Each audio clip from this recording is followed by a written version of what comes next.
हमको समझाए एकटा कहावत कहै छी जे कतेक लोकके जे केओ किछु दऽ देत तऽ ततेक ढकने बेन परसती जे फलाँ एहन छै ओहन छै ओहन छै।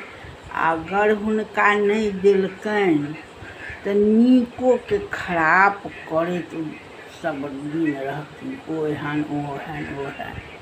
आ जँ कनि हुनका आदर कऽ देलकनि तऽ बस ढकने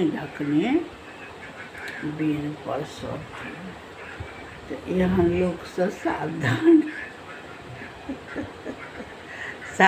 रहब। ओ दोसरेके खा कऽ ओ जीवयवला लोकसभ रहै छै, अपने एतनियो टा चीज देती जकरासँ फायदा रहत तकरे, दोसरके नहि देती। तऽ ढकने बेन परसऽ वाली सबसँ सावधान रहब।